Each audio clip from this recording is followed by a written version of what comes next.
My daughter told me she was too busy to visit, but when I showed up at her house unannounced, I found her throwing a birthday party for her stepdaughter, the same party she said she could not afford to throw for my grandson. What I did next left her speechless, and trust me, she deserved every moment of it. If you are watching this story, please like, subscribe to this channel, and tell me in the comments where you are watching from. I want to know how far this story has traveled, because what happened to me could happen to anyone. Let me take you back to where it all began.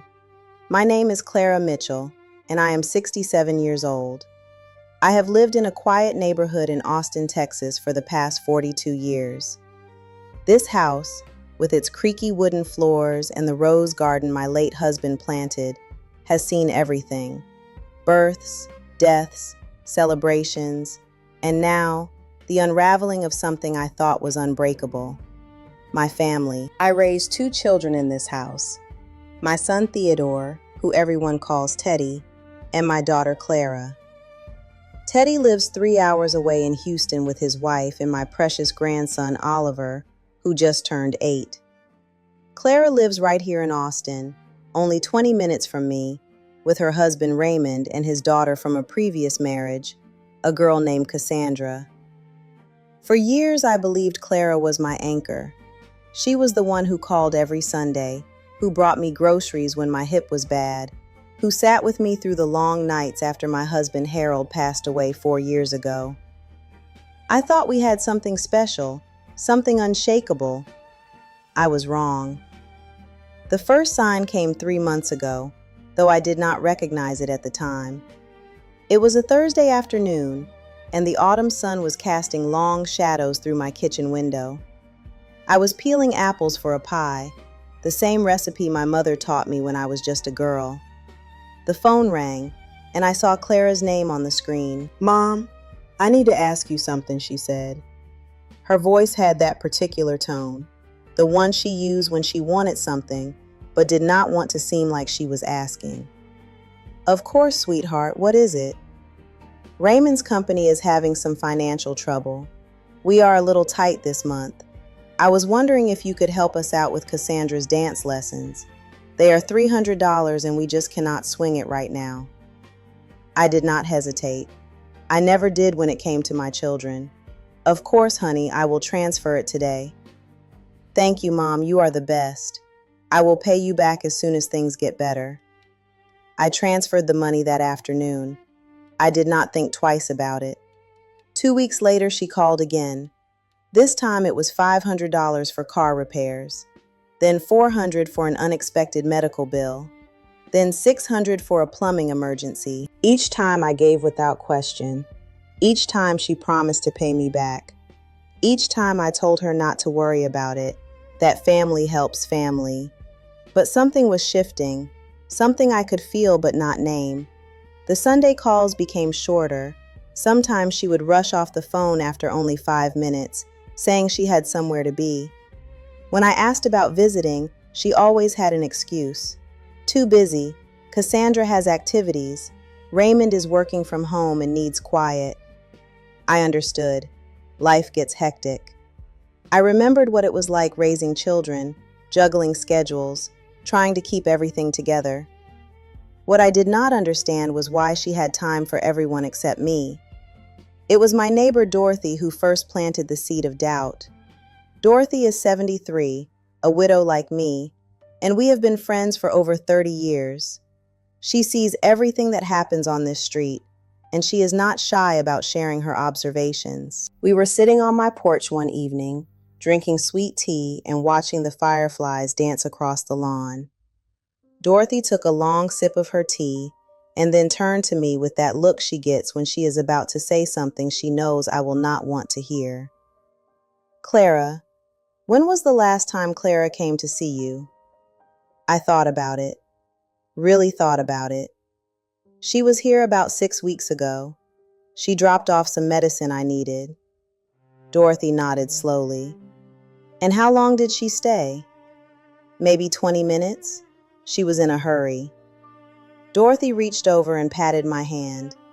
"Honey, I do not want to upset you, but I saw something the other day that bothered me.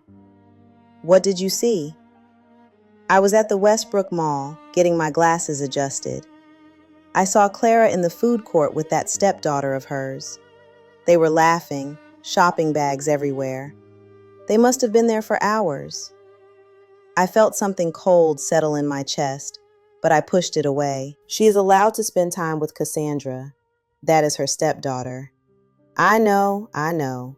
But Clara, she tells you she is too busy to visit, too tight on money to do anything. Yet she is spending entire afternoons at the mall. I just thought you should know. That night, I could not sleep. I lay in bed staring at the ceiling, listening to the house settle around me, the old pipes groaning, the wind rustling through the trees outside my window. Was I being paranoid?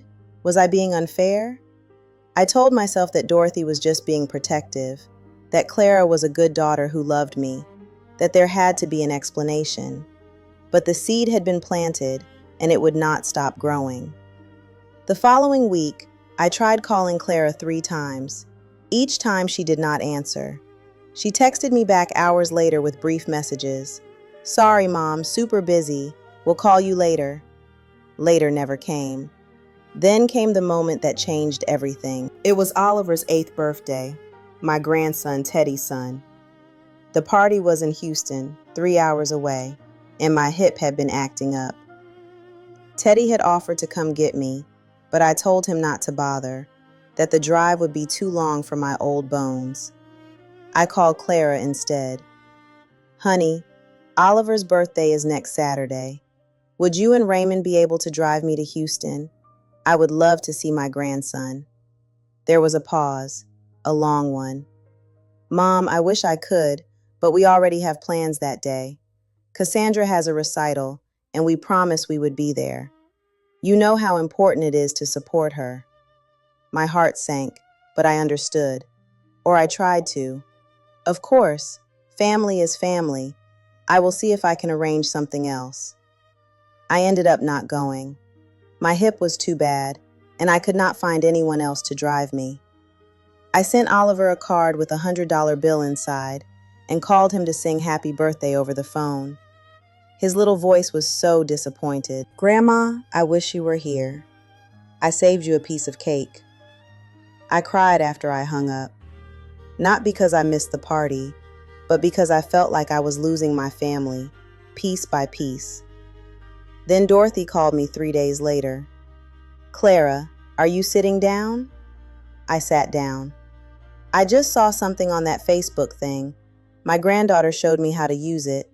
Clara posted pictures from some party over the weekend. What kind of party? A birthday party.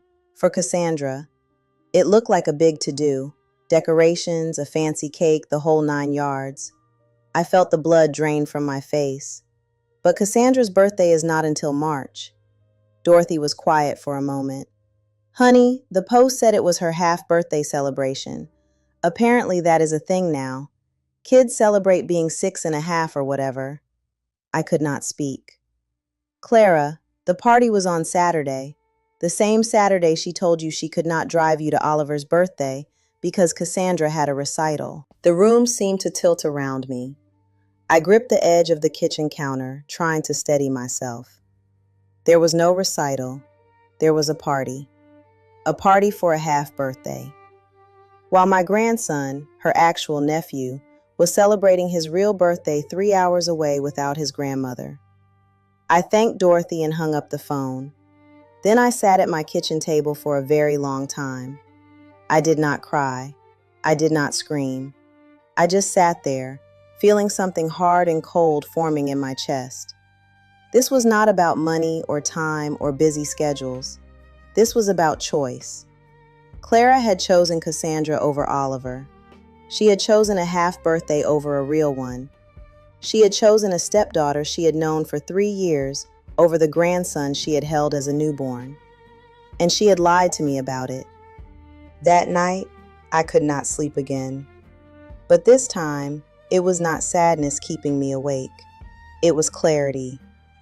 I was beginning to see my daughter in a new light, and what I saw made my heart ache in ways I had never imagined. The weeks that followed were a masterclass in observation. I watched Clara more carefully now, paying attention to the small things I had overlooked before. She posted constantly on Facebook. Pictures of Cassandra at dance class.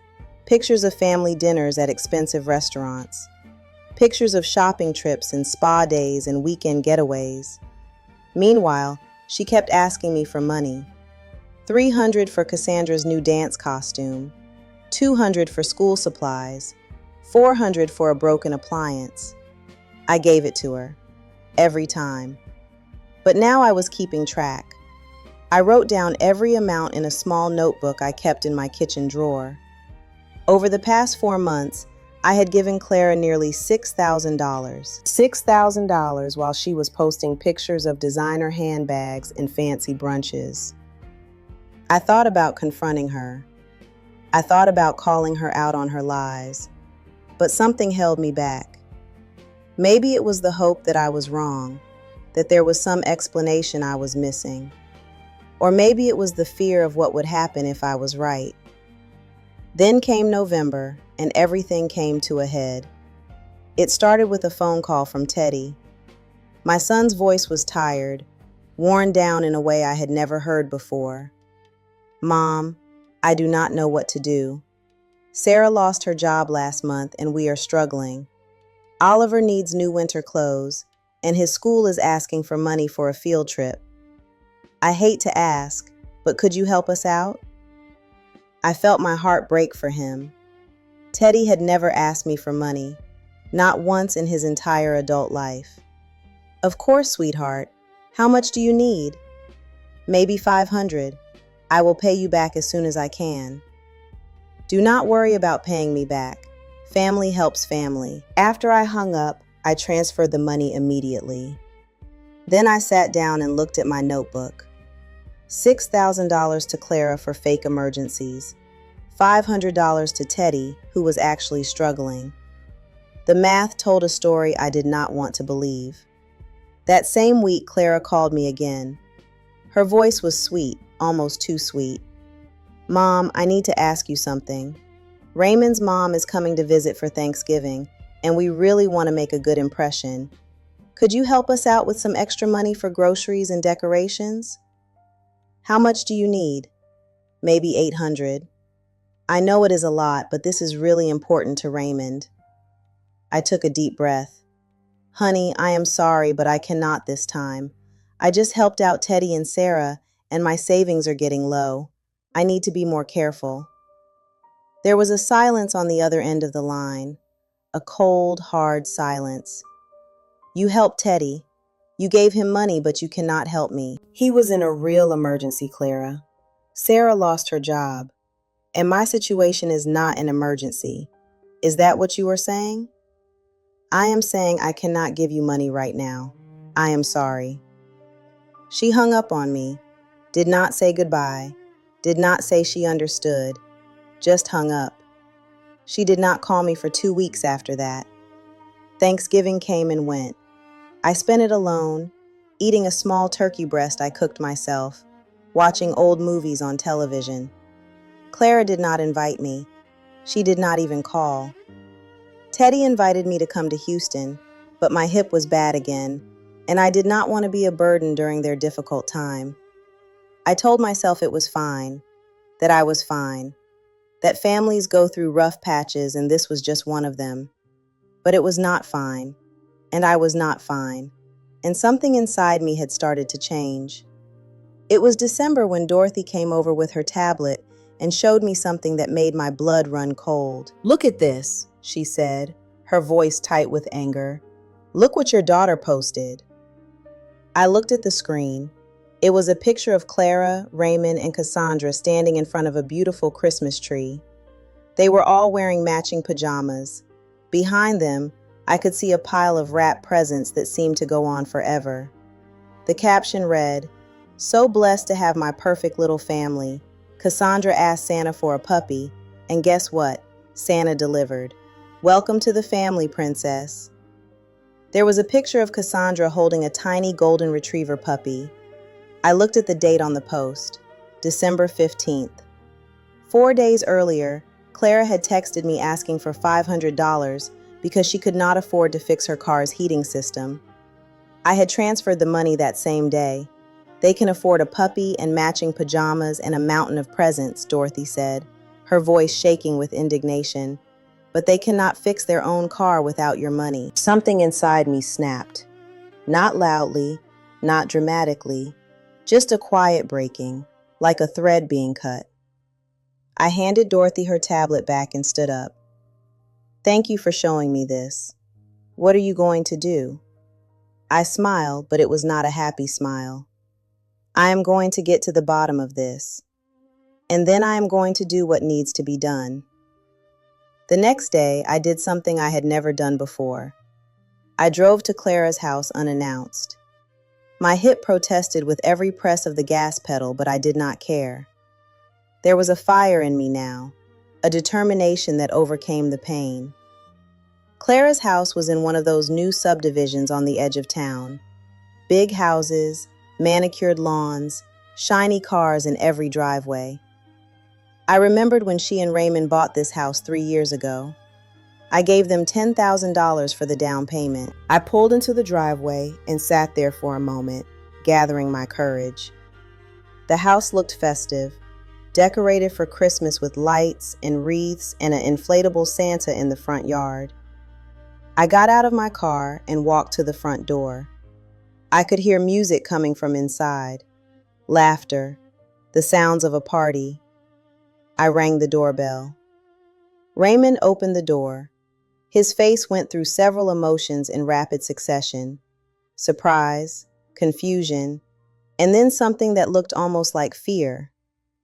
Clara, we were not expecting you. I smiled my sweetest smile. I was in the neighborhood and thought I would drop by. May I come in?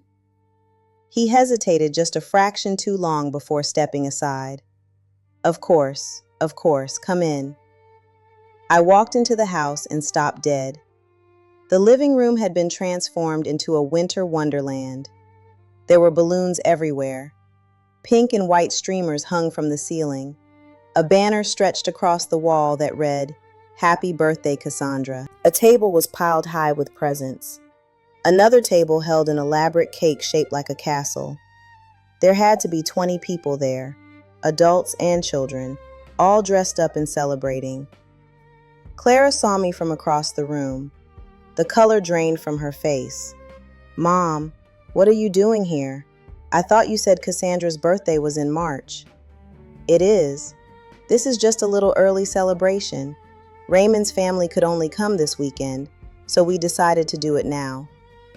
I looked around the room, at the decorations that must have cost hundreds of dollars, at the presents that must have cost thousands, at the fancy catered food spread out on tables, at the DJ set up in the corner.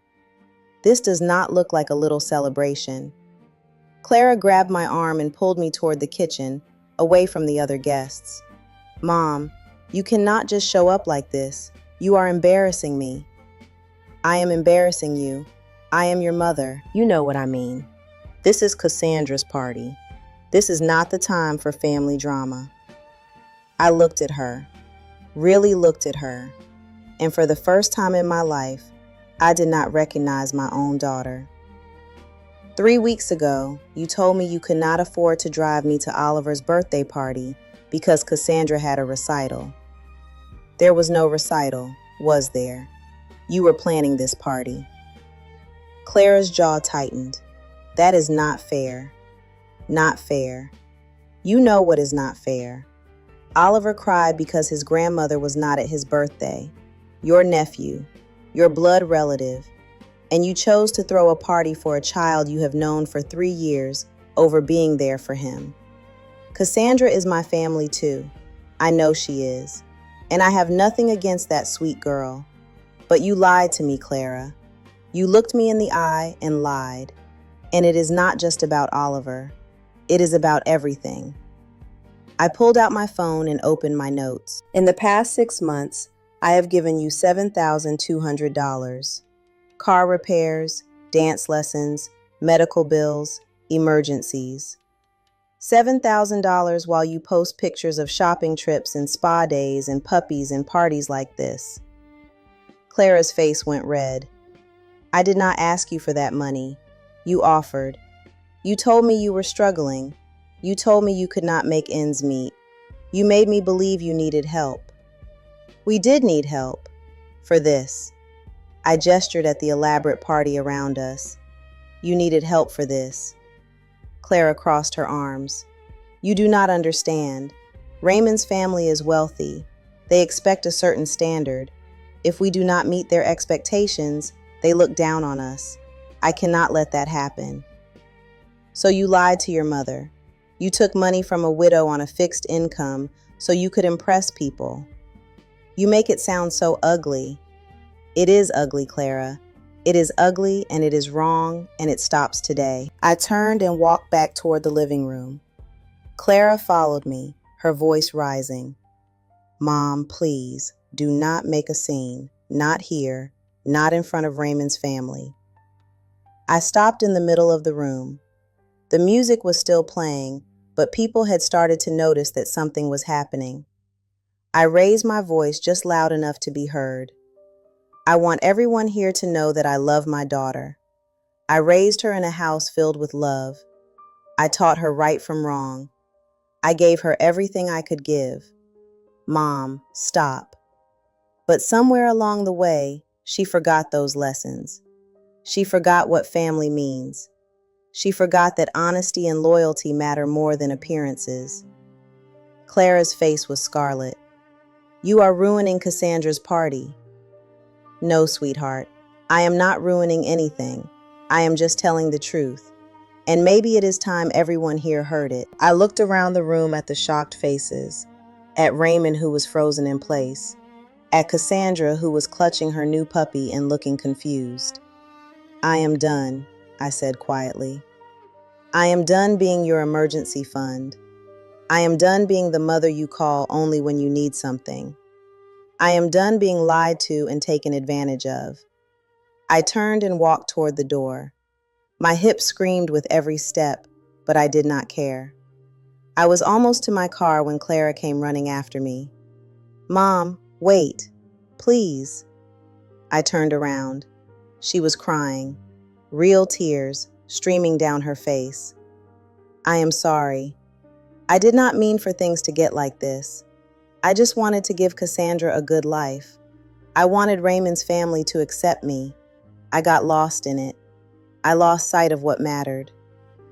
I looked at my daughter standing there in her expensive dress, her perfectly styled hair coming undone, mascara running down her cheeks. Do you remember what your father used to say? I asked her. She nodded through her tears. Family is not about blood. It is about love. It is about showing up. You stopped showing up, Clara. Not for me, not for Oliver, not for Teddy.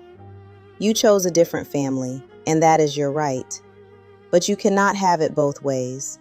You cannot take and give nothing back. I can change. I can be better. I hope so. I truly do. But I am not going to wait around to find out. I am going to spend whatever time I have left with the people who actually want me around. I got in my car and drove away. In my rearview mirror, I could see Clara standing in the driveway, watching me go. The drive home was the longest 20 minutes of my life. My hands were shaking so badly I had to pull over twice. But underneath the shaking, underneath the pain and the sadness, there was something else. Relief. I had finally told the truth. I had finally stood up for myself, and whatever happened next, at least I would know I had done the right thing. The days after the confrontation were quiet, too quiet. I waited for Clara to call, to apologize, to explain. But my phone stayed silent. Christmas came. I spent it alone, again. Teddy called in the morning, and I talked to Oliver for almost an hour about his new toys and his friends and his dreams. That conversation was worth more than any present. On Christmas night, I sat in my living room looking at the small tree I had decorated by myself. Harold used to always put the star on top. After he died, I stopped putting up a star because I could not reach the top without him. I was thinking about that, about all the small ways his absence had reshaped my life, when my doorbell rang. I opened the door to find Clara standing there. She looked different somehow, smaller, sadder. "Can I come in?" I stepped aside and let her enter. We sat in the living room, not speaking for a long while. The only sound was the ticking of the old grandfather clock Harold's parents had given us as a wedding present. Finally, Clara spoke. "I told Raymond's family everything. About the money I asked you for, about the lies, about choosing Cassandra's party over Oliver's birthday." I waited. They were not as surprised as I expected. Apparently, Raymond's mother had always suspected something was off. She said she could tell I was trying too hard, that I was performing instead of being genuine. What did Raymond say? He was angry at first, then he was sad. Then he told me he loved me, but that I needed to fix this. Not for him, for myself. I nodded slowly. "I called Teddy," she continued.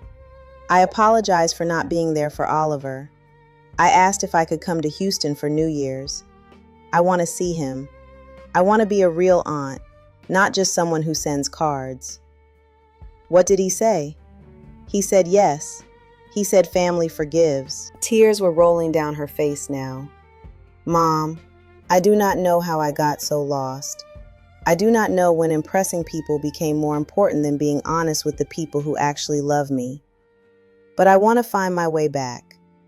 I want to be the daughter you raised, not this person I became." I reached over and took her hand. "Change is not about words, Clara. It is about actions. It is about showing up when it is hard. It is about choosing family over appearances. It is about being honest even when the truth is uncomfortable." "I know." "Then show me. Do not tell me. Show me." She nodded, squeezing my hand. We sat together for a long time after that, not saying much. The grandfather clock chimed midnight. Christmas was over. The new year began, and slowly, carefully, things started to change. Clara came to visit every Sunday. Not for money, not for favors, just to sit with me and talk. Sometimes we would go through old photo albums. Sometimes we would cook together. Sometimes we would just sit on the porch and watch the birds. She drove me to Houston in January to see Oliver. We stayed for a whole weekend, and I watched my daughter play with her nephew, really play with him, getting down on the floor and building block towers and reading stories in silly voices. Oliver hugged her when we left and said, "Aunt Clara, will you come back soon?" She promised she would, and she kept that promise. Teddy and Sarah found their footing again. Sarah got a new job, a better one than before. They paid me back the $500 even though I told them not to. Teddy said it was about principle, about standing on their own feet. I understood that. I had raised him to understand that. As for Clara and me, we were rebuilding. Slowly, brick by brick, like repairing a house that had been damaged in a storm. Some days were harder than others. Sometimes old resentments bubbled up, and we had to work through them. But we kept showing up. We kept trying. One afternoon in March, the real month of Cassandra's birthday, Clara invited me to the party. It was a small gathering, just close family and a few friends. Nothing like the elaborate spectacle I had walked in on before. Cassandra came up to me holding a piece of cake. "Grandma Clara, will you play with me after cake?" I looked at Clara, who was smiling, her eyes bright with tears. "Of course, sweetheart, I would love to." And in that moment, sitting in a room full of people who actually wanted me there, I felt something I had not felt in a long time. Hope. Let me tell you something I learned through all of this. Something I wish someone had told me years ago. Family is not a title. It is not blood. It is not obligation. Family is a choice. Every single day, we choose who we show up for. We choose who we prioritize. We choose who we love in actions, not just in words. My daughter made some wrong choices. She got lost in a world of appearances and expectations and forgot what really mattered. But she found her way back, and that took courage. It took humility. It took the willingness to look at herself honestly and say, I was wrong, and I want to do better. I do not tell this story to shame Clara. I tell it because I know there are mothers out there going through the same thing. Mothers who give and receive nothing in return. Mothers who are told they are too demanding when they ask for basic respect. Mothers who are made to feel like burdens when all they want is to be loved. If you are one of those mothers, I want you to know something. You deserve better. You deserve to be seen. You deserve to be valued. You deserve children who show up for you the way you showed up for them. And if they are not doing that right now, it is okay to say something. It is okay to set boundaries. It is okay to stop giving to people who only take. That does not make you selfish. That makes you wise. I am 67 years old. My husband is gone. My body aches every morning when I wake up. But I have my family back. My real family. The one that chooses me every day. And that is worth more than all the money in the world. Spring came to Austin like it always does, warm and slow and full of promise. The roses Harold planted were blooming again, red and pink and white against the old wooden fence. I was sitting on my porch, drinking sweet tea with Dorothy, when Clara's car pulled into the driveway. Oliver came running out first, his little legs pumping as fast as they could. "Grandma, Grandma, we came to surprise you." I stood up, my hip protesting but my heart singing, and caught him in my arms. Best surprise I have ever had. Teddy and Sarah got out next, followed by Clara and Raymond and Cassandra. Even the puppy was there, now grown into a gangly teenager of a dog, bouncing around the yard. We set up a picnic in the backyard, right next to Harold's roses. The children played while the adults talked. Someone put on music. Someone else started a game of horseshoes. At some point, Clara came and sat next to me. "Mom, thank you." For what? For not giving up on me. For telling me the truth even when it hurt. For giving me the chance to make things right. I took her hand. That is what mothers do, sweetheart. We never stop loving our children. Even when they make it hard, even when they make mistakes, we just love them and hope they find their way. I found my way because of you. No, you found your way because of you. I just reminded you where the path was. We sat there together, watching our family laugh and play in the golden afternoon light. The puppy was chasing Oliver around the yard. Cassandra was showing Teddy some dance moves. Sarah and Raymond were debating about something by the grill. And Dorothy, dear Dorothy, was sitting in a lawn chair with a satisfied smile on her face. She caught my eye and raised her glass of sweet tea. I raised mine back. Some battles are worth fighting, some truths are worth telling, and some families, even broken ones, are worth putting back together. I looked at the rose bush closest to me, the one Harold planted the year Clara was born. It was heavy with blooms, more than I had ever seen. He would have been proud of this day. He would have been proud of us. I closed my eyes and let the sun warm my face. This is what family feels like, I thought. This is what it is supposed to be. Not perfect, not easy, but real. And real is more than enough. The summer that followed was one of the best of my life. Clara came every Sunday without fail. Sometimes she brought Cassandra, and the three of us would bake cookies or work in the garden. Sometimes she came alone, and we would talk for hours about everything and nothing. She told me about her therapy sessions. She had started seeing someone after our confrontation, a counselor who helped her understand why she had gotten so lost in trying to impress Raymond's family. "It goes back to when Dad died," she told me one afternoon. "I felt like I had to prove myself to everyone, like I was not enough on my own. like I needed external validation to feel worthy.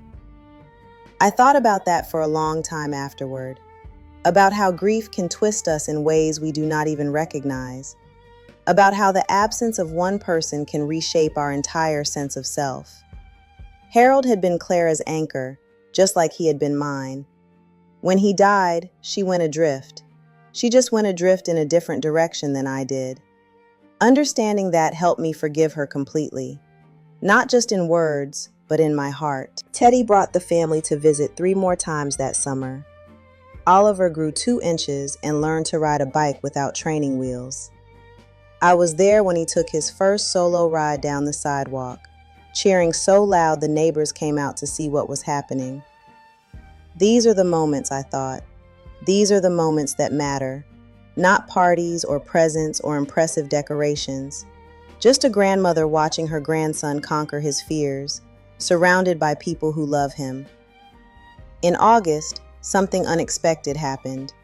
Raymond's mother, a woman named Patricia who I had barely spoken to before, called me on the phone.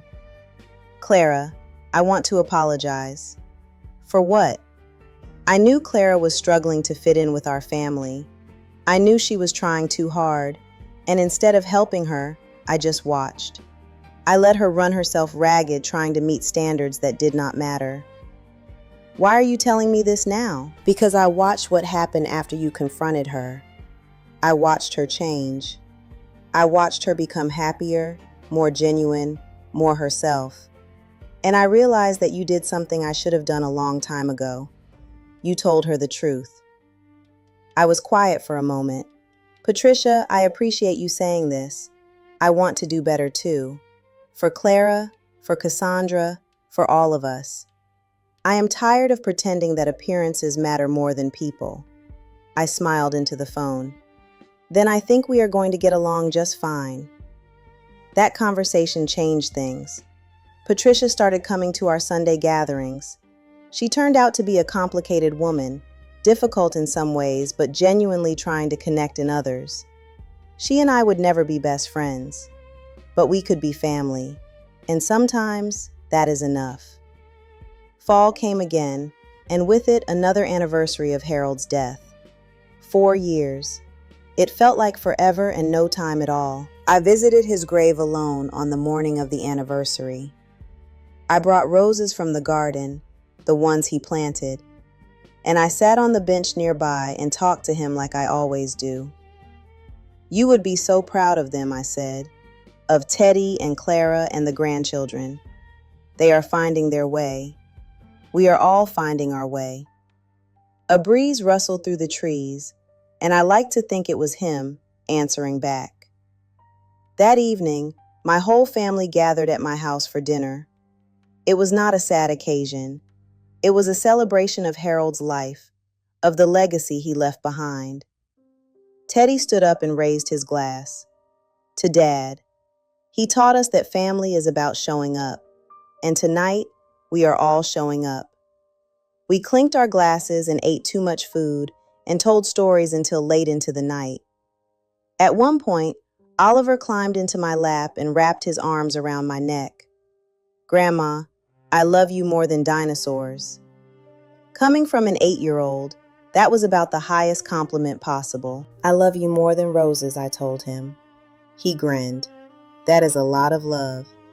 "It is," I said. "It really is." Winter came, and then spring, and then another summer. Time moves differently when you are my age. It speeds up and slows down in unpredictable ways. But some things stay constant. Every Sunday, my daughter comes to visit. Every month, my son calls to check in.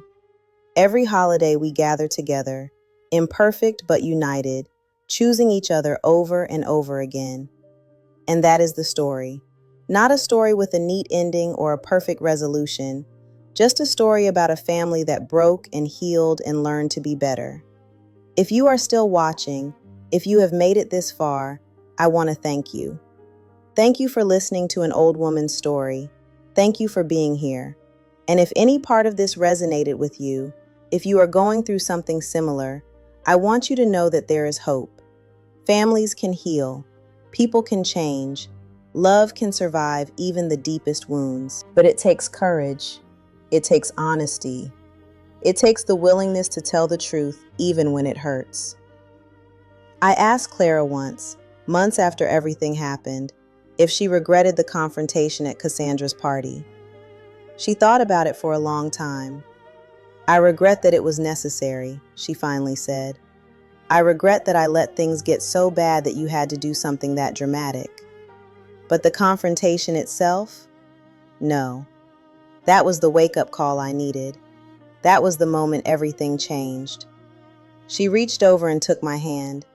"You saved our family, Mom, by telling the truth, by refusing to let me keep lying to myself." I shook my head. "I did not save anything. I just held up a mirror. You did the hard work of looking into it." We sat together in comfortable silence after that, the kind of silence that only comes between people who truly know each other. Outside, the roses were blooming again. And you, watching this, I want to ask you something. Have you ever had to tell someone a hard truth? Have you ever had to stand up for yourself, even when it was scary? Have you ever had to risk losing a relationship in order to save it? Tell me your story in the comments. I want to hear it.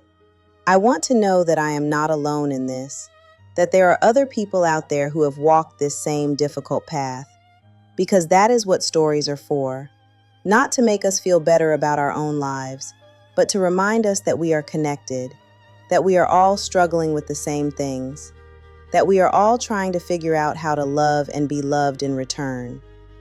I am 68 years old now. Another year has passed since everything happened.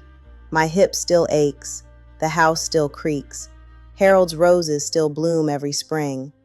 But I am not alone anymore, and neither are you. If this story touched your heart, please like and share it, because somewhere out there is another mother going through the same thing.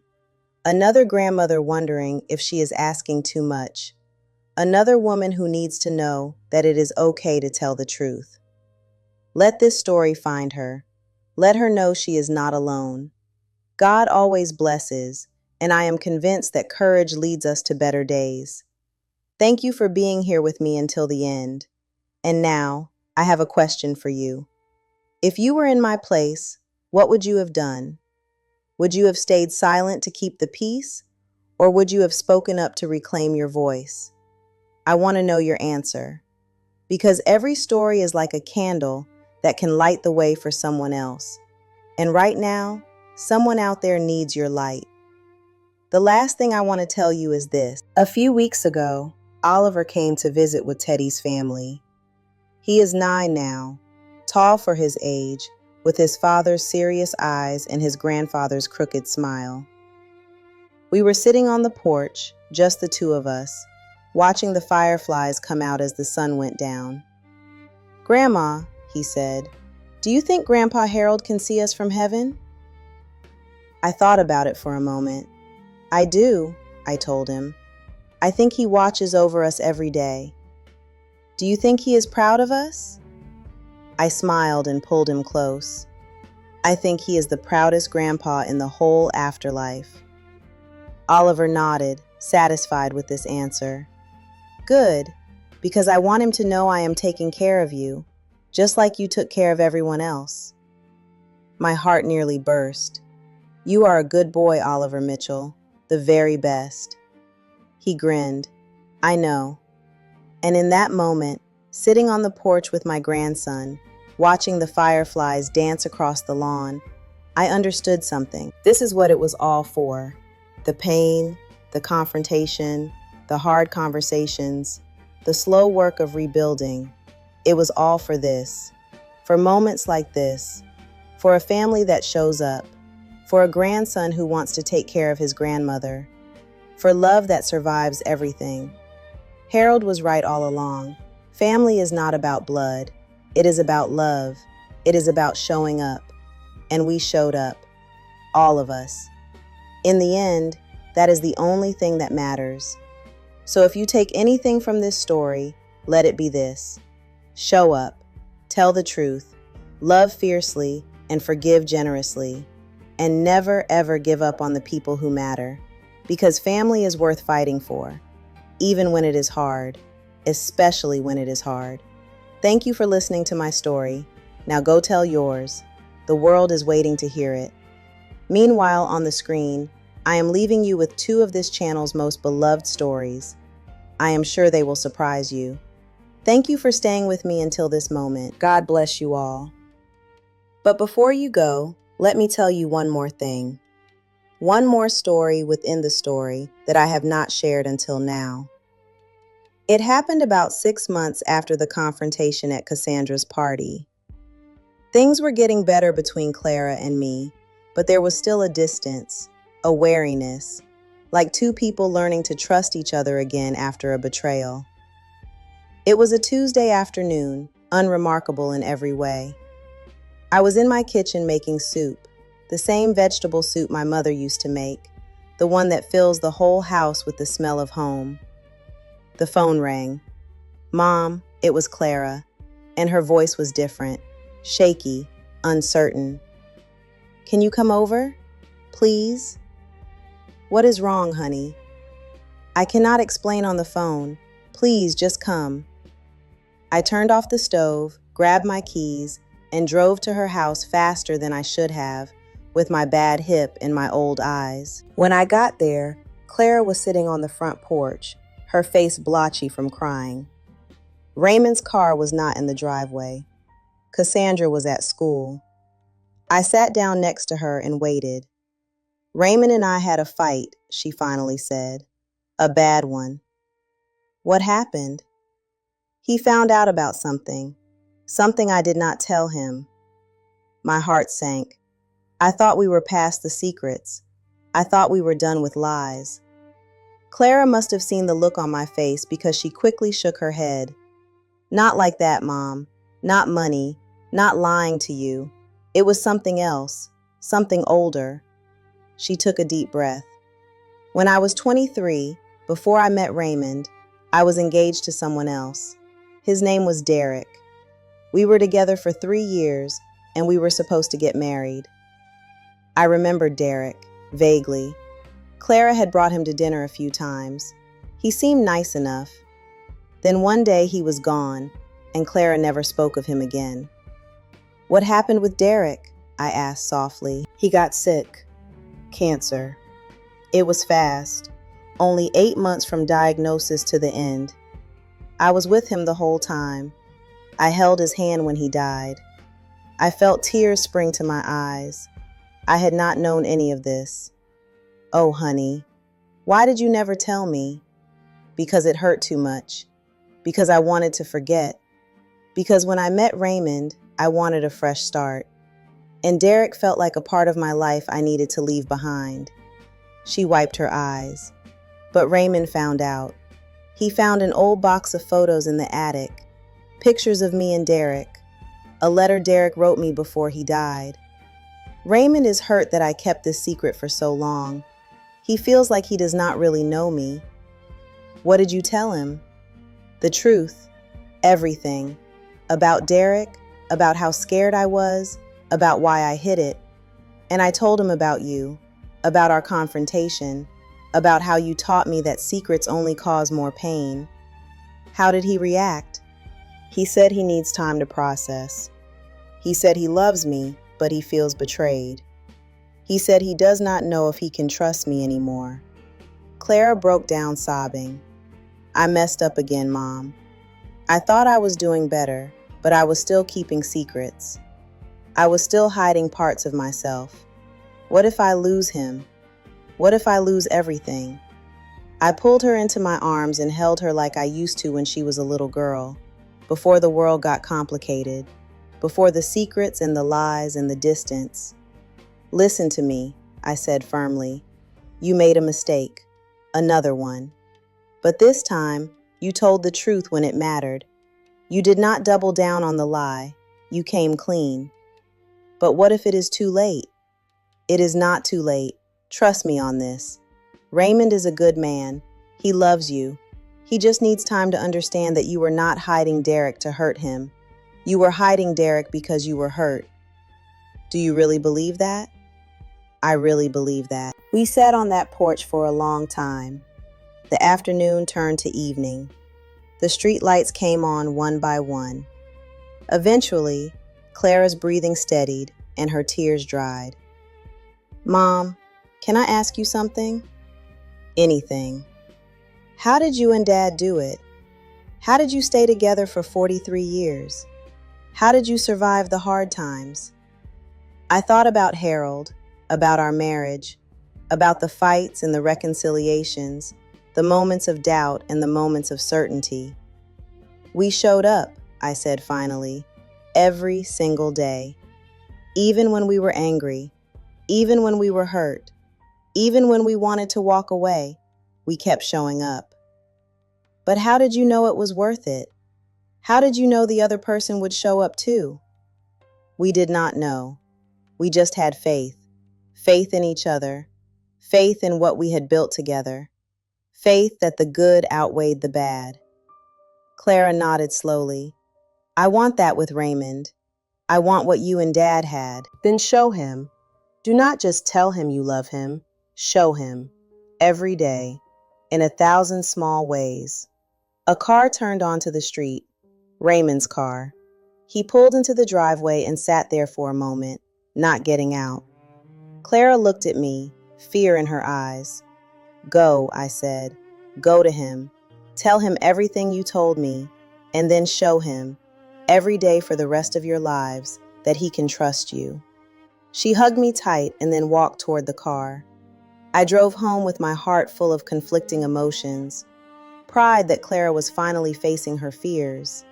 Sadness that she had carried the grief of Derek alone for so long.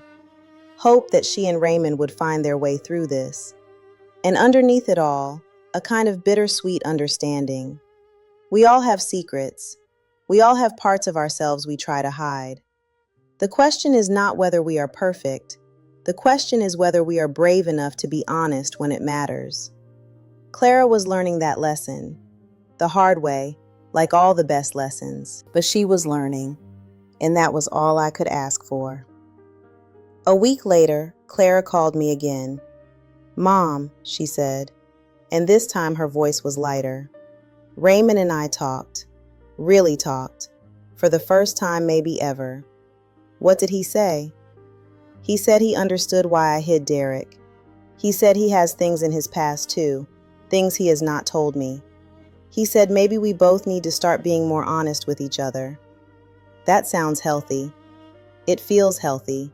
It feels like a new beginning, like we are finally building something real instead of something that just looks good from the outside. I am proud of you, Clara. I am proud of me too. And Mom, I have you to thank for it. Me. Yes, you. If you had not confronted me at that party, if you had not forced me to look at myself honestly, I would still be lying.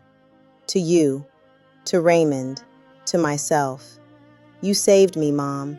You really did. I could not speak for a moment. The lump in my throat was too big. That is what mothers are for, I finally managed. I know, she said. I know. Let me tell you about the Christmas that followed. The first real Christmas our family had in years. It was at my house, in the same living room where Harold and I had celebrated 43 Christmases together. The tree was up, decorated with ornaments that had been collected over decades. The star on top was the same star Harold's mother had given us for our first Christmas as a married couple. Everyone was there. Teddy and Sarah and Oliver, Clara and Raymond and Cassandra. Even Patricia came, Raymond's mother, bringing a ham she had made herself and a tentative smile. The house was full of noise and laughter and the smell of good food. Oliver and Cassandra were playing some kind of game that involved running around the furniture and squealing. The adults were talking and drinking eggnog and occasionally yelling at the kids to slow down before someone got hurt. At one point, I slipped away to the kitchen to check on the turkey. I stood at the counter, looking out the window at Harold's rose garden, now dormant for the winter, but still beautiful in its own bare way. Clara found me there. Mom, are you okay? I am more than okay. I am happy. She came and stood next to me, looking out at the same garden. This is what I wanted, she said quietly, all along. This feeling, this connection. I just went looking for it in all the wrong places. We all do that sometimes. But you always knew, you and Dad, you always knew what mattered. We made a lot of mistakes too, honey. We just learned from them, eventually. She leaned her head on my shoulder. I love you, Mom. I love you too, sweetheart, more than you will ever know. We stood there for a while, mother and daughter, watching the winter light fade over the garden. Then Oliver came bursting into the kitchen. Grandma, Aunt Clara, it is time for presents. We let him drag us back to the living room, where the chaos was reaching its peak. That Christmas was not perfect. Raymond's mother said something slightly offensive about the stuffing. Oliver threw a tantrum when he did not get the exact toy he wanted. The dog knocked over the tree and broke 2 ornaments. But it was real. It was messy and loud and chaotic and absolutely perfectly real. And that is better than perfect. I want to talk about forgiveness for a moment. Forgiveness is not forgetting. I will never forget what Clara did. I will never forget the lies, the manipulation, the way she made me feel like I was not enough. But I have forgiven her. Forgiveness is not saying what happened was okay. It was not okay. She was wrong, and she hurt me, and those facts do not change just because I have forgiven her. But forgiveness is letting go of the anger. It is refusing to let the past poison the present. It is choosing to move forward instead of staying stuck in the moment of betrayal. I forgave Clara because holding on to resentment was hurting me more than it was hurting her. Because I wanted a relationship with my daughter more than I wanted to be right. Because life is too short and too precious to spend it being angry. That does not mean trust came back automatically. Trust had to be rebuilt, slowly, through consistent actions over time. Clara had to prove herself, not just once, but over and over again. But she did. She showed up. She changed. She became the daughter I always knew she could be. And that is the miracle of forgiveness. It creates space for people to grow. It gives them a chance to become better versions of themselves. Without forgiveness, we are all just prisoners of our worst moments. With forgiveness, we are free. Now, I want to address something I know some of you are thinking. Some of you are thinking that I was too easy on Clara, that I forgave too quickly, that I should have held out longer, made her suffer more, punished her for what she did. I understand why you might feel that way, but here is what I have learned in my 68 years on this earth. Punishment does not heal. It just creates more pain. I could have stayed angry at Clara forever. I could have cut her off, refused to speak to her, told everyone what she did and made sure she was shamed and isolated. And what would that have accomplished? She would have been hurt. I would have been hurt. Oliver and Cassandra and Teddy and Sarah and everyone else in our family would have been caught in the middle. No one would have won. Everyone would have lost. Instead, I chose a different path. I confronted her, yes. I told the truth, yes. But then I left the door open. I gave her the chance to come back, to make things right, to prove that she was capable of change. And she took that chance. She walked through that door. She did the work. Not everyone does. I know that. Some people, when confronted with the truth, double down on their lies. Some people never change, no matter how many chances they are given.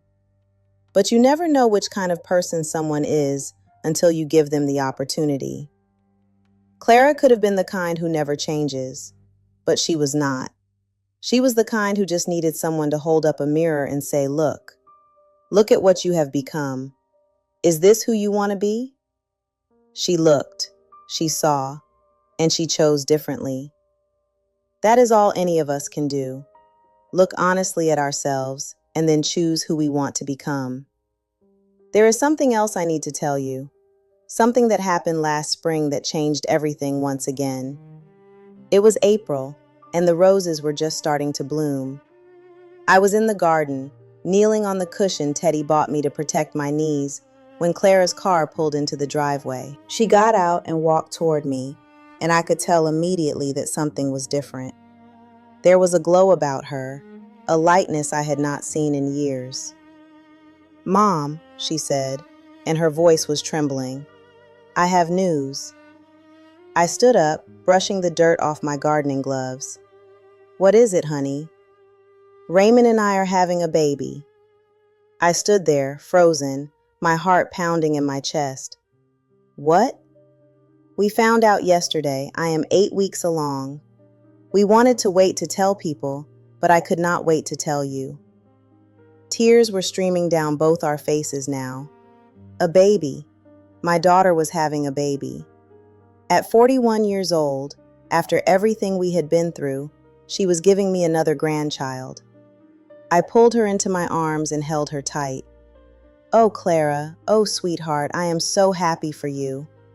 She was crying and laughing at the same time. "I was so scared to tell you. I know things have been complicated between us. I know I have hurt you.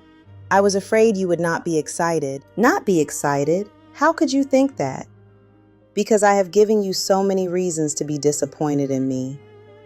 I pulled back and looked at her face, really looked at it. "Listen to me. You are my daughter. You will always be my daughter. And this baby is going to be the most loved baby in the entire world. By you, by Raymond, and by me." "You mean that?" "Of course I mean it. This is wonderful news, the best news." We stood there in the garden, holding each other, the roses blooming around us and a new life beginning to grow. The months that followed were a whirlwind of preparation and anticipation. Clara had a difficult pregnancy, with morning sickness that lasted well into the second trimester, and back pain that made it hard for her to sleep. I was at her house almost every day, making meals she could keep down, rubbing her feet when they swelled, sitting with her through the long afternoons when she was too tired to do anything but rest. It felt like old times in a way, like when she was young and I was the center of her world, before the complications and the distance. Raymond's mother, Patricia, came around too. She brought prenatal vitamins and baby clothes and endless advice. Some of it wanted and some of it not, but she was trying. We all were. One evening, I was sitting with Clara on her couch, watching some reality show she was obsessed with, when she turned to me with a strange expression. "Mom, can I tell you something?" "Of course." "I think I finally understand what you went through with me, what it felt like to watch your child make mistakes and not be able to stop them." I waited. "I keep thinking about this baby," she said, putting her hand on her growing belly, "about all the things I want to protect them from, about how hard it is going to be to let them make their own choices, even when I know they are the wrong ones." "That is the hardest part of being a mother," I said. "Watching your children hurt and knowing you cannot fix it for them. How did you do it? How did you watch me spiral without intervening sooner?" I thought about that question a lot, about all the times I had bitten my tongue, held back, hoped things would get better on their own. I was afraid, I admitted, afraid that if I pushed too hard, I would lose you completely. I told myself you were an adult, that you had the right to make your own choices, that it was not my place to interfere. But then you did interfere, at the party. Yes, because I realized something. Sometimes love means saying the hard things. Sometimes protection means letting people be angry at you. Sometimes the only way to save a relationship is to risk destroying it. Clara was quiet for a long time. "I hope I can be that brave," she said finally, "for this baby, when the time comes." "You will be. I know you will." She leaned against me and we watched the rest of the show in comfortable silence. The baby was born in November, a week before Thanksgiving. A girl. 7 pounds, 2 ounces, 10 fingers, 10 toes, a full head of dark hair. They named her Hope. I was there in the hospital room when they placed her in Clara's arms for the first time. I watched my daughter look down at her daughter, and I saw the whole cycle of love and fear and determination begin again. "She is perfect," Clara whispered. "She is." "Mom, I want you to hold her." Clara placed Hope in my arms, and I looked down at that tiny face, those closed eyes, those perfect little lips. "Hello, Hope," I said softly. "I am your grandmother, and I am going to love you for the rest of my life." Hope yawned and nestled closer to my chest, and I felt something shift inside me. Another generation, another chance, another beginning. That Thanksgiving, we had an even bigger gathering than before. The whole family crammed into my house, with Hope as the guest of honor. Oliver, now 9, was fascinated by his new cousin. He kept asking to hold her, and when we finally let him, he sat perfectly still, afraid to move, afraid to break her. "She is so small," he said in wonder. "You were that small once," I told him. "No way." "Yes way." He looked at Hope with new respect.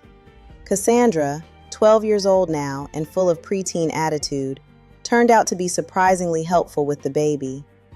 She changed diapers and warmed bottles and sang little songs that made Hope stop crying. I watched my family move around each other, passing the baby from arms to arms, and I felt a peace I had not felt in years. This, I thought, this is what it was all for. I am near the end now. It is late at night as I finish telling you this story. The house is quiet. The grandfather clock is ticking. Outside my window, I can see the stars. More stars than you can see in the city. One of the benefits of living in a neighborhood that still remembers what darkness looks like. I am tired. My hip aches. My eyes are not what they used to be, but I am at peace. This story had a happy ending. Not a fairy tale ending, but a real one. The kind where people make mistakes and then try to do better. The kind where families break and then heal. Imperfectly, but genuinely. I know not every story ends this way. I know there are mothers out there whose children never came back, never apologized, never changed. I know there are grandmothers who died without ever reconciling with their families. If that is your story, I am so sorry. I truly am. But I want you to know that it is not your fault. You cannot control other people. You can only control yourself. And if you have done everything you can, if you have told the truth and opened the door and given them every chance, then you have done your part. The rest is up to them. Do not carry guilt for other people's choices. Do not blame yourself for their failures. You are enough. You have always been enough. And somewhere out there, even if it is not your biological family, there are people who will see your worth and love you the way you deserve to be loved. Family is not just blood. Family is anyone who shows up. Find your people, hold on to them, and let go of anyone who makes you feel like you are less than you are. That is the lesson, the real lesson, the one underneath all the other lessons. You are worthy of love. Never let anyone make you forget that. It is morning now. I fell asleep at my desk writing this story, and I woke up with a crick in my neck and the sun streaming through the window. The roses are blooming, Harold's roses. They survived another winter, just like me. In a few hours, Clara will come for our Sunday visit. She will bring Cassandra and baby Hope, and they will help me in the garden, pulling weeds and watering plants and complaining about the heat while Hope sleeps in her stroller in the shade. Later, Teddy will call, and I will talk to Oliver about whatever video game he is obsessed with this week. I will pretend to understand what he is talking about, and he will patiently explain things to me like I am a small child, which in the world of video games, I basically am. Tonight, I will cook dinner for myself, the same recipes I have been cooking for 60 years, and I will sit on the porch and watch the fireflies, and I will think about Harold and all the years we had together. This is my life now, quiet and simple and full of love. It took a lot of pain to get here, a lot of hard conversations and broken trust and slow rebuilding, but I would not trade it for anything because this is real, and real is all I ever wanted. Thank you for listening to me, an old woman with a long story and too much time on her hands. If you made it this far, you are part of my family now. That is how it works. You shared in my pain and my joy and my lessons, and that makes us connected. So take care of yourself. Tell the truth even when it is hard. Forgive even when it hurts. And never stop showing up for the people who matter. That is all I have. That is everything I know. Now it is your turn. Go live your story. And when it is hard, remember that an old woman in Austin, Texas is rooting for you. You can do this. I believe in you. One last thing. Oliver asked me the other day what I want for my birthday. I turn 69 next month. I told him the only thing I want is for everyone to be together. No presents, no fuss, just family. He looked at me very seriously with those big brown eyes. That is a boring present, Grandma. I laughed. Maybe so, but it is the only one that matters. He thought about it for a moment. Okay, he said finally, but I am also getting you a card, a really good one, with glitter. I hugged him tight. That sounds perfect. And it does. It really does. A birthday with my family, a card with glitter from my grandson, and a new granddaughter to hold in my arms. That is all I need. That is everything. The end. But not really. Because stories do not really end. They just keep going, turning into new stories, new chapters, new beginnings. My story will keep going for however many years I have left, and then it will become part of my children's stories, and their children's stories, and on into a future I will never see, but can still hope for. That is the gift we give each other, our stories, our love, our presence in each other's lives. So keep telling your story, keep living it, keep making it beautiful, even when it is hard, especially when it is hard, because that is when it matters most. Goodbye for now, and thank you. From the bottom of my heart, thank you for being here. Until we meet again, may your days be filled with love and your nights be filled with peace. And may you always, always have someone who shows up for you. Meanwhile, on the screen, I am leaving you with two of this channel's most beloved stories. I am sure they will surprise you. Thank you for staying with me until this moment.